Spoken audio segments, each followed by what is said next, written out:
마가복음 2장 23절부터 28절까지입니다.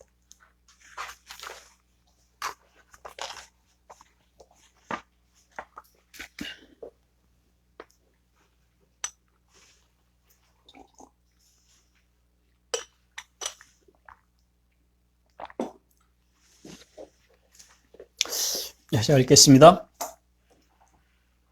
안식일에 예수께서 밀밭 사이로 지나가실새 그의 제자들이 길을 열며 이삭을 자르니 바리새인들이 예수께 말하되 보시오 저들이 어찌하여 안식일에 하지 못할 일을 하나이까. 예수께서 이르시되 다윗이 자기와 및 함께 한 자들이 먹을 것이 없어 시장할 때에 한 일을 읽지 못하였느냐. 그가 아비아달 대제사장 때에 하나님의 전에 들어가서 제사장 외에는 먹어서는 안 되는 진설병을 먹고 함께한 자들에게도 주지 아니하였느냐. 또 이르시되 안식일이 사람을 위하여 있는 것이요 사람이 안식일을 위하여 있는 것이 아니니 이러므로 인자는 안식일에도 주인이니라. 아멘. 예수님의 행보가 바리새인들에게는 큰 충격이었습니다. 중풍병자에게 내 죄 사함을 받았느니라 그렇게 선언하시는 것으로 죄를 용서할 능력이 있다는 것을 보여주셨을 때 그들은 도대체 이 사람이 누군가 생각을 했을 겁니다. 하지만 그리스도라고 받아들이지는 못했습니다. 예수님이 세리 레위를 제자로 부르시고 또 그의 친구들이 모인 자리에서 그들과 함께 식사를 하시고 어울리셨습니다. 주님은 의인이 아니라 죄인을 부르러 오셨다고 말씀을 하시면서 하나님의 나라가 바리새인들이 생각하고 기대했던 것과는 근본적으로 다르다는 것을 선언하셨습니다. 그리고 바리새인들은 금식 문제로 또 시비를 걸었는데 주님은 오히려 새 포도주는 새 부대에 넣어야 한다는 말씀으로 새로운 질서, 또 새로운 체계가 도래해야 한다고 말씀을 하십니다. 주님과 이 기존 기득권자들과의 대립이 점점 깊어졌습니다. 그 갈등이 절정에 이르게 된 것이 안식일 논쟁에 관한 겁니다. 3장 6절에 보면 바리새인들이 나가서 곧 헤롯 당과 함께 어떻게 하여 예수를 죽일까 의논하니라. 예수를 죽일지 의논하는 일이 이 안식일 관련돼서 일어납니다. 예수께서 이 절정에 이르게 되는 이 사건은 이제 밀밭에서 시작이 되는데 예수께서 안식일에 밀밭 사이로 지나가게 되었습니다. 제자들이 앞서가면서 길을 만들기 위해 이삭을 잘랐습니다.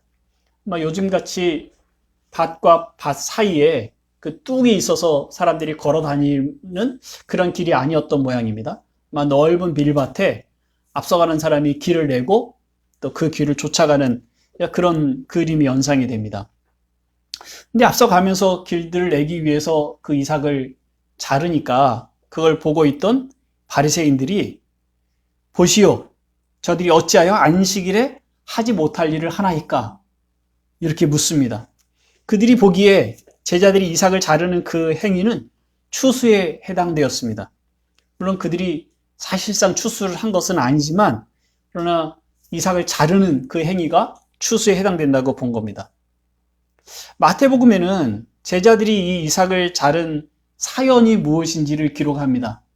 마가는 단지 길을 내기 위해서 했다 이렇게 되어 있지만 마태복음 12장 1절에는 제자들이 시장하여 이삭을 잘라 먹었다고 말합니다. 그러니 확실히 그것은 추수에 해당되는 행위가 맞습니다. 근데 마가는 이 제자들의 형편이 어땠는지에 대해서 말을 하지 않습니다. 그렇게 해서 그들의 행동이 정당했다고 변호를 할 의도가 마가에게는 전혀 없어 보입니다. 주님은 제자들이 어쩔 수 없었다거나 또 그 정도는 추수에 해당되지 않는다는 식으로 말씀하지도 않으셨습니다. 오히려 그들의 행위 그 자체가 왜 정당한지에 대해서 세 가지 근거로 말씀을 하십니다. 첫 번째는 25절부터 26절입니다. 25절, 26절 같이 읽어보실까요? 시작. 예수께서 이르시되 다윗이 자기와 및 함께한 자들이 먹을 것이 없어 시장할 때에 한 일을 읽지 못하였느냐. 그가 아비아달 대제사장 때에 하나님의 전에 들어가서 제사장 외에는 먹어서는 안 되는 진설병을 먹고 함께한 자들에게도 주지 아니하였느냐. 아비아달 대제사장 때라고 되어 있는 것은 이거는 오류입니다. 그러니까 정확하게 한다면 아비아달의 아버지 아히멜렉이 제사장으로 있을 때의 일입니다. 다윗이 사울을 피하여 도망가는 길에 성소가 있는 노베 갔습니다.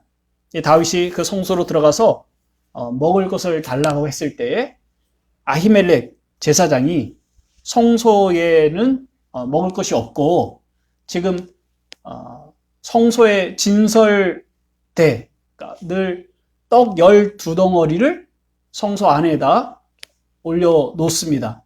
그래서 하나님께 드리는 것인데 그것을 안식일이 되면 따뜻하게 새 것으로 올리고 그 헌 것을 내려놓는 그런 의식이 늘 있습니다. 근데 새 떡을 올려놓고 지금 헌 것을 내려놓은 것이 있는데 그 내려놓은 진설병이 몇 덩이 있으니 그것을 주겠다 하고 다윗이 그것을 먹고 또 그와 함께한 사람들에게도 먹었습니다. 근데 그 떡은 제사장들이 거룩한 곳에서, 그러니까 제사장들이 성소에서만 먹도록 허락된 겁니다. 그런데 아히멜렉이 그것을 다윗에게 주었던 그 사건을 예수님께서 말씀하시는 거예요. 근데 주께서 이 사건을 말씀하신 것은 그것이 불법적이었다 할지라도 제사장들만 먹어야 하는 떡인데 그 제사장이 아닌 사람에게 주는 것 자체가 불법이었죠. 그럼에도 불구하고 목숨이 더 중요한 것이라는 것을 말씀하고 있는 겁니다. 그래서 본래 그 율법이 가지고 있는 본래의 의도가 무엇인지 그것이 사람의 목숨보다 앞설 수 없다는 것을 말씀을 하고 계시는 거죠. 근데 그보다 훨씬 더 중요한 의미가 여기 담겨져 있는데 다윗을 예로 드신 것 그 자체가 중요한데요. 다윗은 기름 부음을 받았지만 아직 왕이 되지 못한 사람입니다. 그리스도도 마찬가지죠. 그리스도도 왕으로 오셨지만 아직 대관식을 하지 못하신 상황입니다. 아직 하나님께서 그리스도를 온 세상에 높이 세우기 전입니다. 예수님께서 십자가를 지시고 부활하신 후에 그와 같은 일들이 일어날 겁니다. 아직 왕이 되지 않은 다윗에게 그 일이 허락되었다면 다윗보다 크신 그리스도에게는 당연히 그와 같은 일이 허락될 수 있다는 의미로 예수님께서 다윗을 예로 들어서 말씀을 하고 계시는 겁니다. 물론 이런 해석은 바리새인들이 다 이해하지는 못했을 겁니다. 그런데 주님의 말씀을 들으면서 당신이 다윗과 똑같아? 이런 생각을 했겠죠. 다윗에게 허락된 것이 당신에게도 허락된단 말이야? 당신이 다윗과 같은 권위를 가지고 있어? 이런 의무를 충분히 가졌을 겁니다. 그리고 이어서 주님은 27절에서 두 번째 근거를 제시하는데 27절에 같이 읽어보실까요? 시작. 또 이르시되 안식일이 사람을 위하여 있는 것이 아니요 사람이 안식일을 위하여 있는 것이니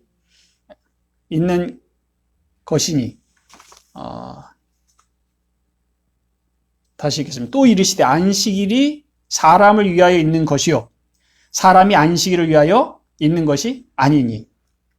이 말은 예수님께서 처음 하신 말씀이 아닙니다.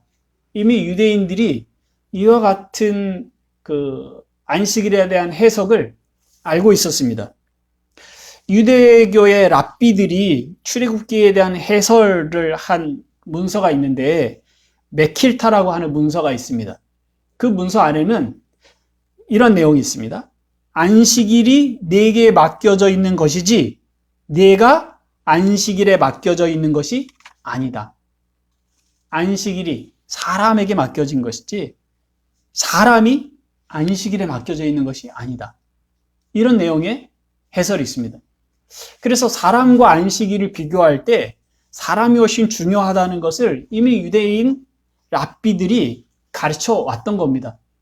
그런데 바리새인들은 그 유대인의 랍비들을 통해서 배운 그 율법, 안식일 율법을 지키는 것보다 사람의 생명이 앞선다는 것을 자기들의 삶 가운데 구체적으로 적용하지 못해 왔던 거죠.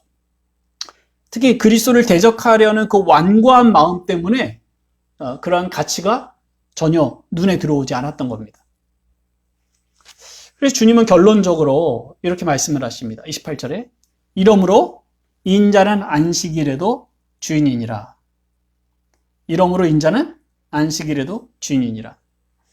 이 본문을 이렇게 쭉 읽어보다 보면 사실 좀 이렇게 매끄럽지 않습니다. 28절이 왜 이렇게 톡 튀어나왔지? 하는 그런 느낌이 있습니다. 그래서 28절 말씀이 그냥 앞에와 상관없이 이렇게 붙어 있는 것처럼 첨가된 것처럼 그렇게 느껴지기도 합니다. 근데 여기 이제 약간의 좀 의역이 필요한데 이런 의미입니다. 안식일이 사람을 위하여 있는 것이요 사람이 안식일을 위하여 있는 것이 아니다. 그리고 예수 그리스도가 모든 인간의 주이시니 결국 예수 그리스도가 안식일에도 주인이다. 이런 의미로 우리가 이해할 수 있습니다.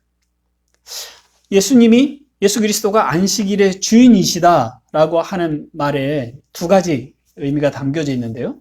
첫 번째는 안식일을 제정하신 분이 하나님이십니다. 그런데 그리스도가 하나님과 동등하시다는 것을 말하고 있는 겁니다.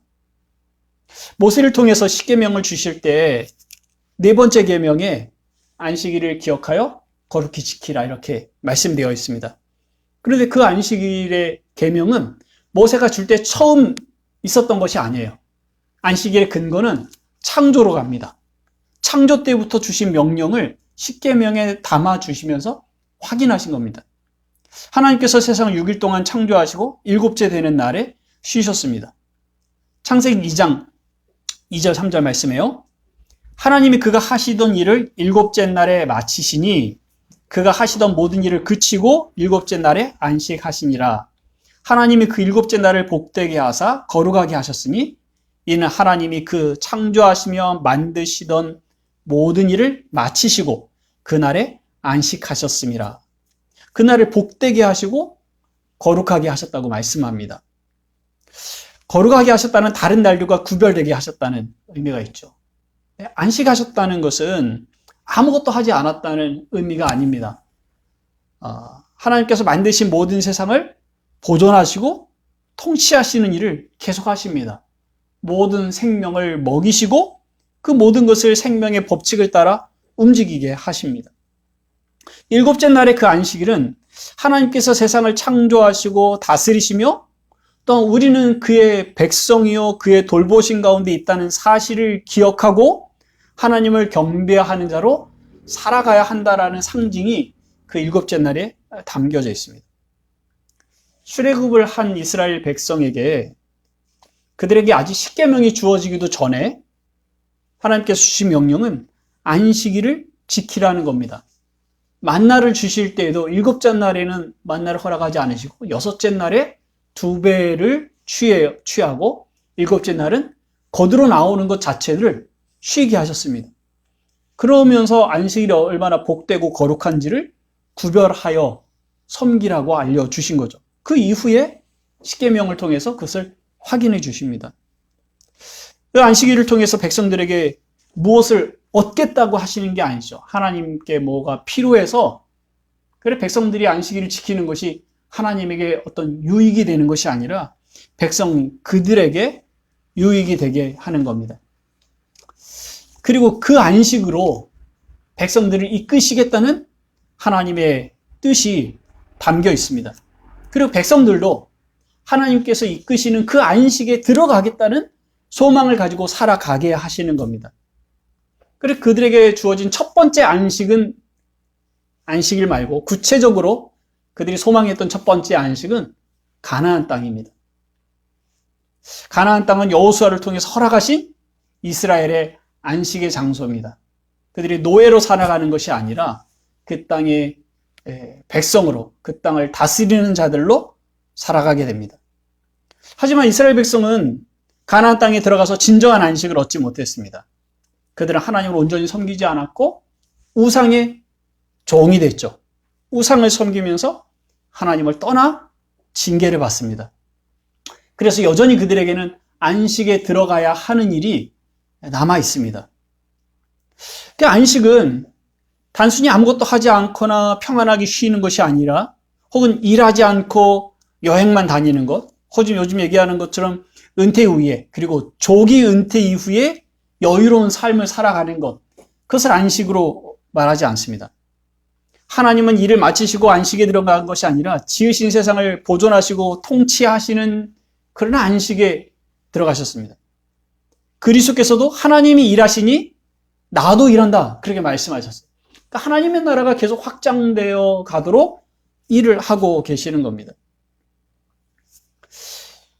이 안식일은 우리에게 두 가지 의미가 있는데, 하나는 하나님과 백성 사이의 언약의 징표입니다. 출애굽기 31장 13절 말씀에 너는 이스라엘 자손에게 말하여 이르기를 너희는 나의 안식일을 지키라. 이는 나와 너희 사이에 너희 대대의 표징이니 나는 너희를 거룩하게 하는 여호와인 줄 너희가 알게 함이라. 그러니까 안식일을 지킴으로 만물을 지으시고 구원하신 여호와께서 나와 우리의 하나님이시라는 고백이요 확신입니다. 안식일을 지키는 문제는 다른 계명들보다 훨씬 중요하게 다뤄졌습니다. 안식일을 지키는 것이 곧 하나님을 섬기는지, 오직 하나님만을 섬기는지에 대한 중요한 시금석이 됐습니다.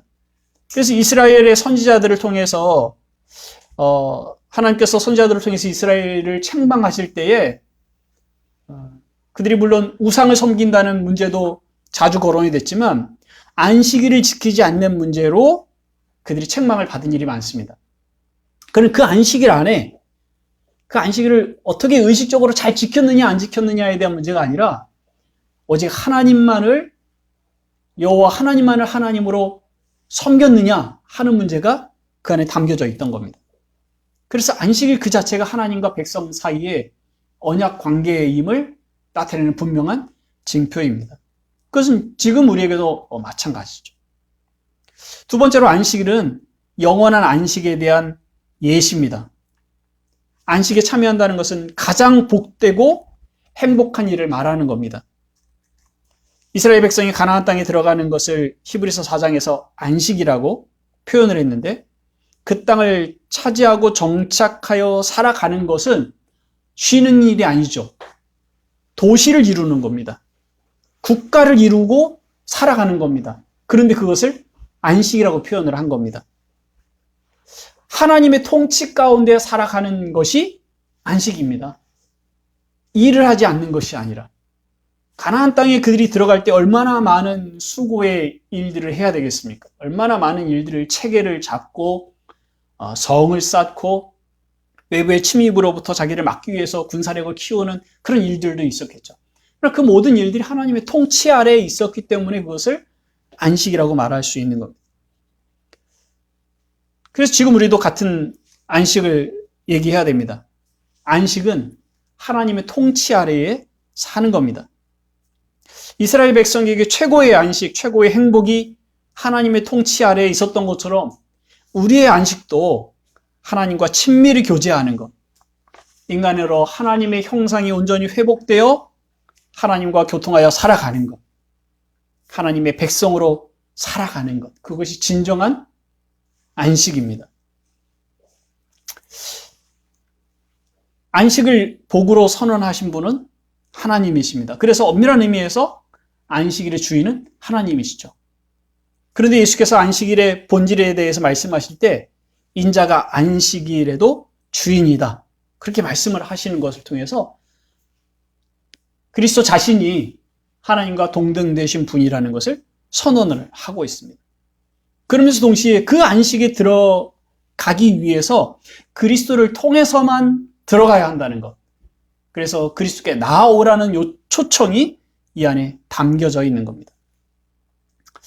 안식일의 주인이라는 이 말씀을 통해서 두 번째 의미하는 바는 그리스도가 안식을 가져오는 분이며 그 안식에 그리스도께 올 때 참된 안식을 누릴 수 있다고 말씀을 하고 있습니다.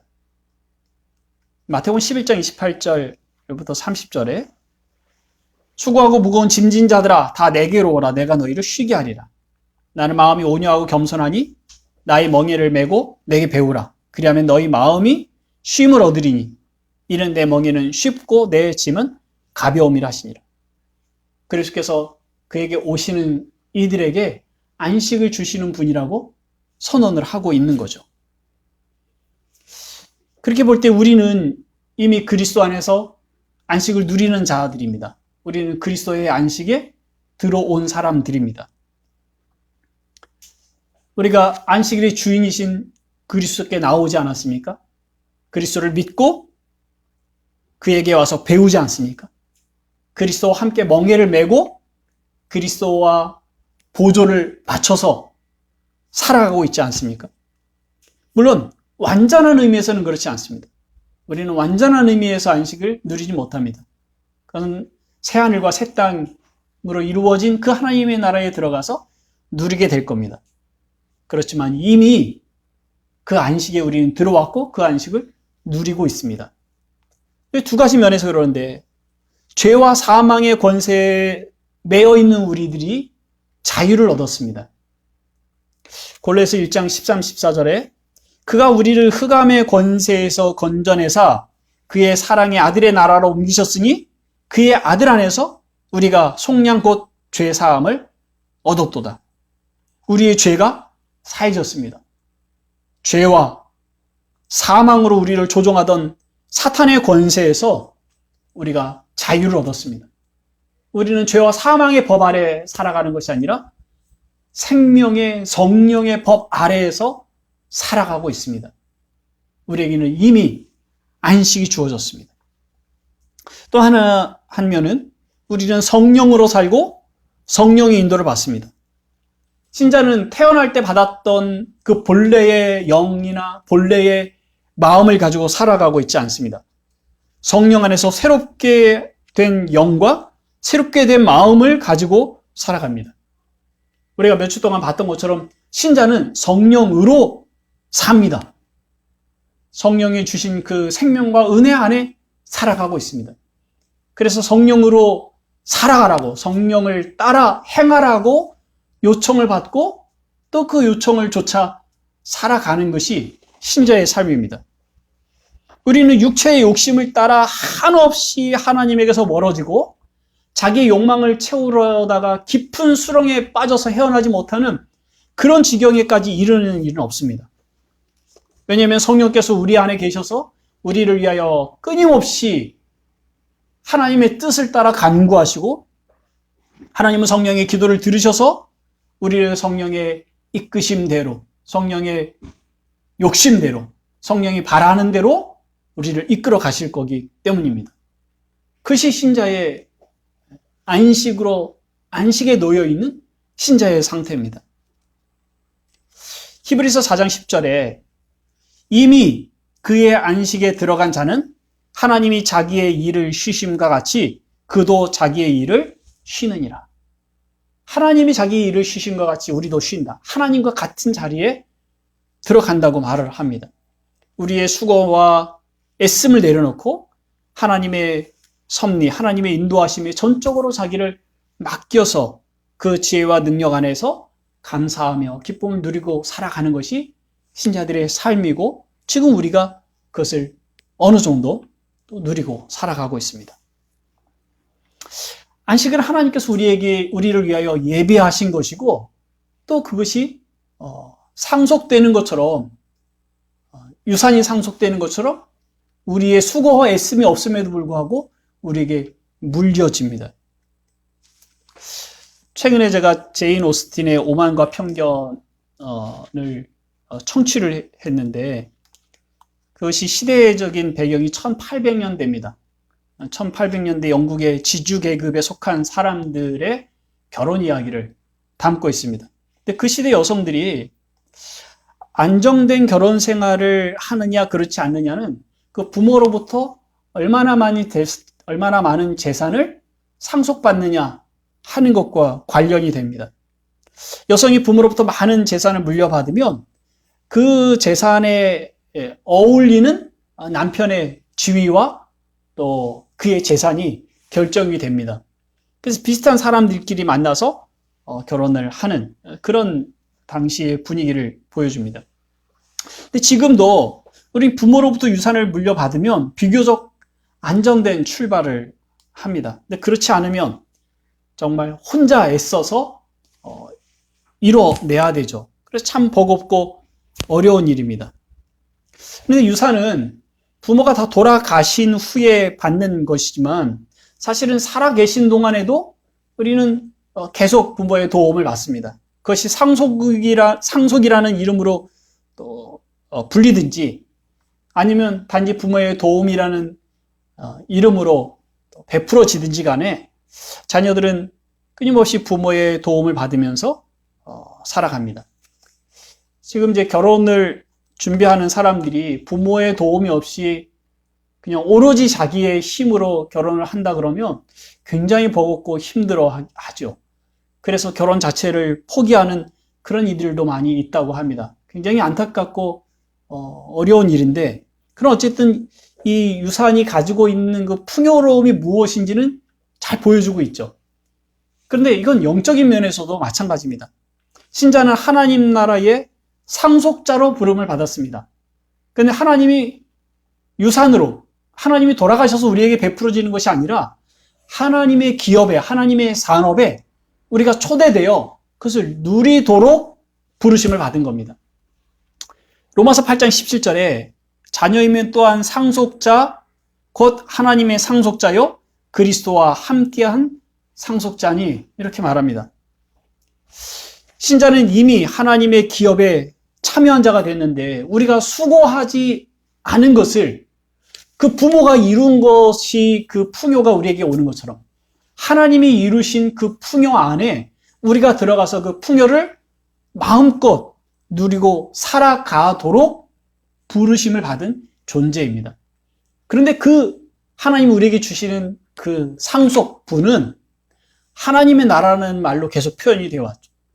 그런데 지금 이 말씀 속에서는 그것을 안식이라고 말하고 있는 겁니다. 우리가 살아가면서 누리게 되는 그 모든 좋은 것들은 하나님께로부터 온 것입니다. 하나님의 아들됨의 자격, 죄사함, 성령으로 살아가는 것.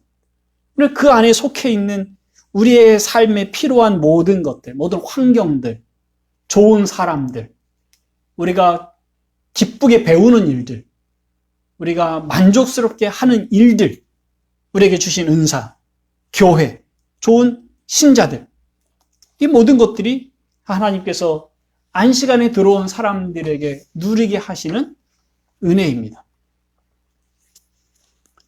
그런 의미에서 우리는 충분히 안식에 들어와 있고 안식을 누리고 살아가야 하는 사람들이죠. 그런데 여전히 우리는 안식에 들어가기를 힘써야 합니다. 히브리서 4장을 한번 찾아서 보십시다. 히브리서 4장입니다.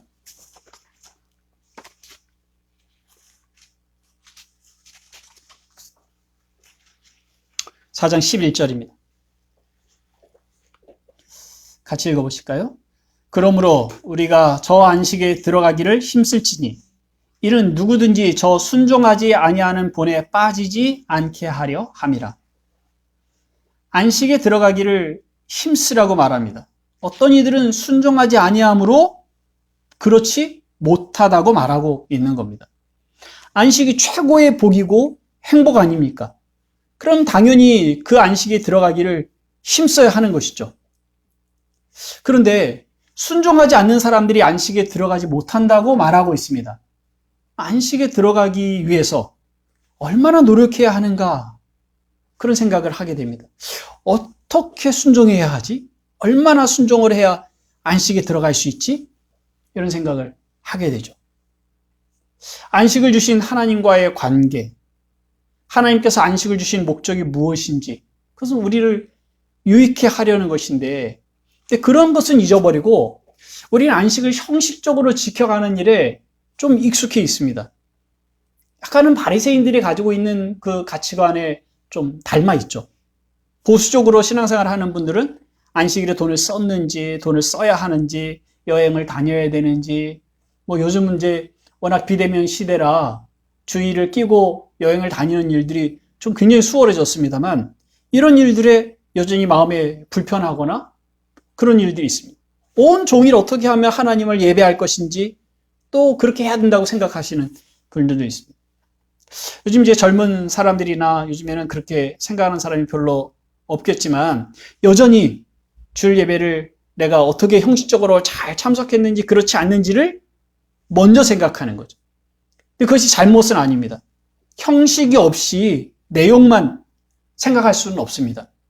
그런데 여기서 확실히 중요한 것은 안식일의 주인이신 그리스도와 어떤 관계에 있는지가 더 중요한 것이지, 거기에서 그 그리스도께 온전히 순종하고 항복한 자로서 안식일을 지키는 것이지, 그리스도의 관계는 생각하지 않고 그 본질은 이미 잊어버린 채 주일을 내가 지키느냐 안 지키느냐로 복을 얻는지 그렇지 않는지를 생각을 한다면 그건 바리새인들이 가지고 있는 사고에서 전혀 벗어나지 않은 겁니다.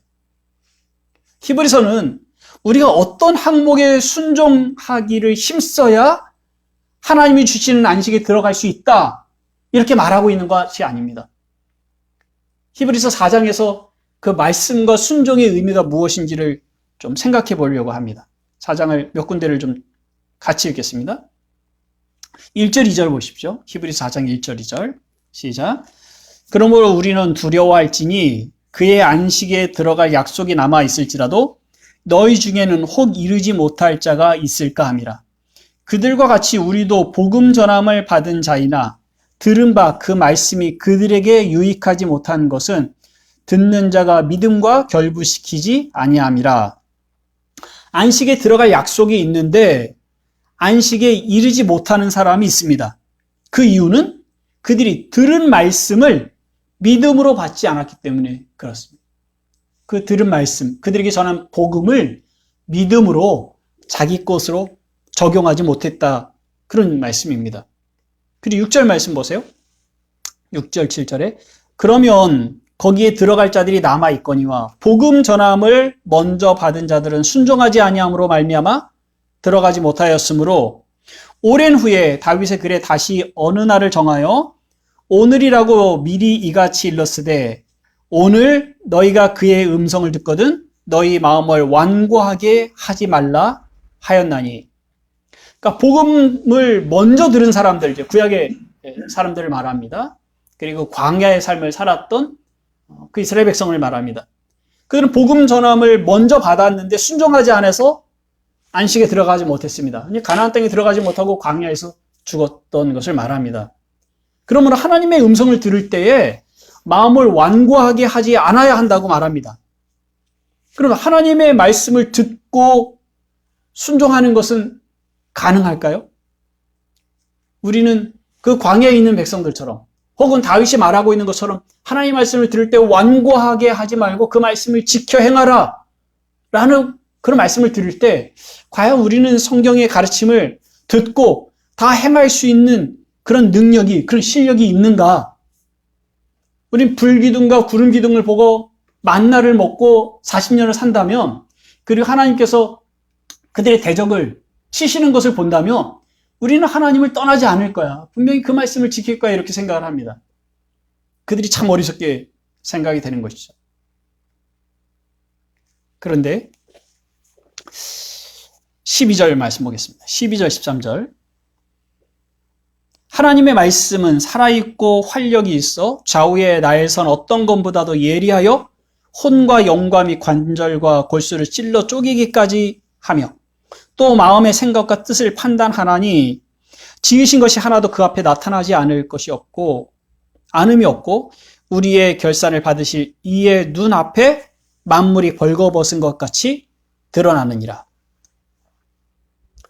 하나님의 말씀을 듣고 그 말씀을 지키겠다고 생각했던 사람들에게 하나님의 말씀이 어떤 힘을 가지고 있는지를 보여준 거예요.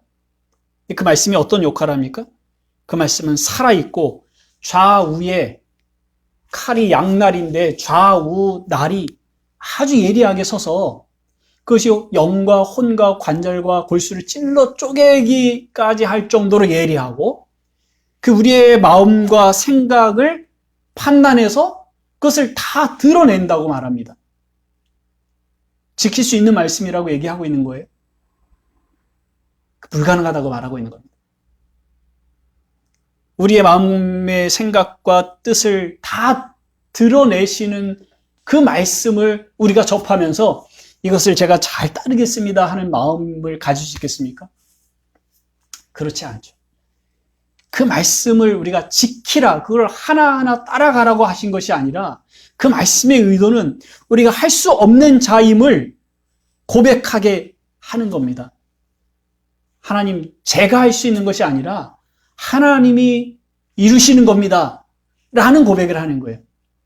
부모에게서 재산을 상속받지 않아도 됩니다. 나는 독립된 인간입니다. 내 삶은 내가 알아서 하겠습니다. 자수성가하는 그런 어떤 독립된 인간으로 살아가라고 하는 것이 아니라 물려받으라고 말씀을 하시는 거예요. 네가 할 수 있는 게 아니야. 내가 준 은혜에, 내가 만들어 놓은 안식에, 내가 세운 하나님의 나라에 너는 들어와서 그것을 누리고 살아가 라고 말씀하시는 거죠. 그런 면에서 우리가 무엇인가 할 수 있겠다는 모든 것들을 포기하는 것, 그런 면에서 자기를 부인하는, 그리고 그리스도를 따라가는 것이 신자에게 요청되는 겁니다. 그래서 그 다음 말씀이 우리의 대제사장이신 예수 그리스도께로 우리를 이끌어가고 있는 거예요. 14절부터 16절까지 같이 읽어봅시다. 시작.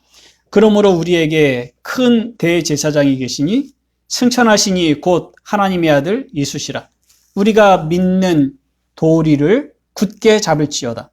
우리에게 있는 대제사장은 우리의 연약함을 동정하지 못하시리가 아니요 모든 일에 우리와 똑같이 시험을 받으시니로되 죄는 없으시니라.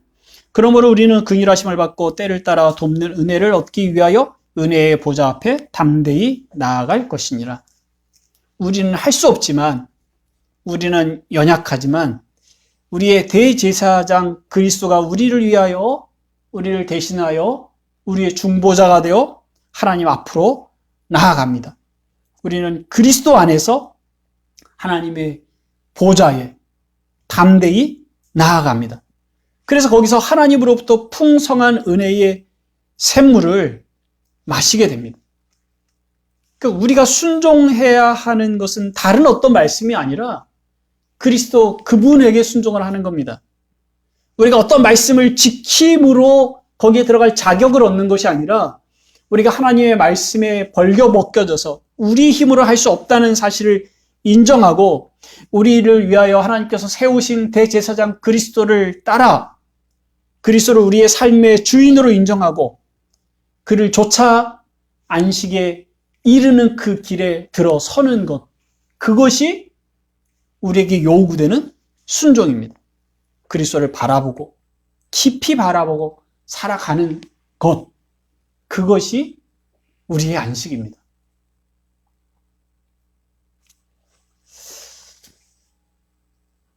우리에게 지금 주어진 안식을 누리는 최고의 방법은 그리스도 안에 머물러서 그리스도를 따라가는 겁니다. 그리고 그리스도 안에서 우리에게 이미 주신 것들을 헤아려 감사하는 거예요. 범사에 감사하는 일. 우리의 오늘 하루의 삶, 이 삶이 하나님의 은혜임을 깨닫고 그리스도 안에서 우리에게 베풀어 주신 안식이라고 생각하고 그 하나하나에 대해서 하나님을 인정하고 감사하는 일, 그것이 안식을 살아가는 신자의 삶입니다. 저는 어제 믿지 않는 분의 장례식에 참여했습니다. 유족들 대부분이 믿지 않는 분들이었어요.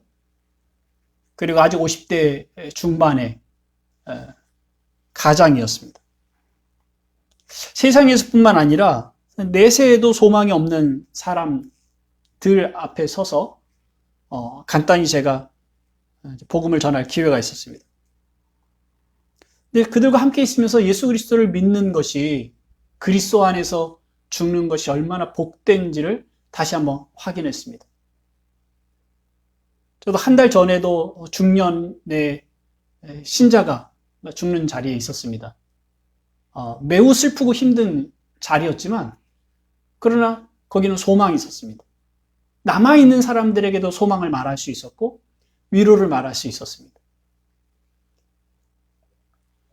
우리가 씨름하는 많은 문제들, 부부의 갈등이기도 하고 자녀들의 문제이기도 하고 또 경제적인 어려움들, 혹은 지금의 문제가 아니라 내일의 걱정을 당겨서 하는 그러한 염려들, 그런 모든 것들이 사실은 죽음 앞에서 아주 작은 것들입니다.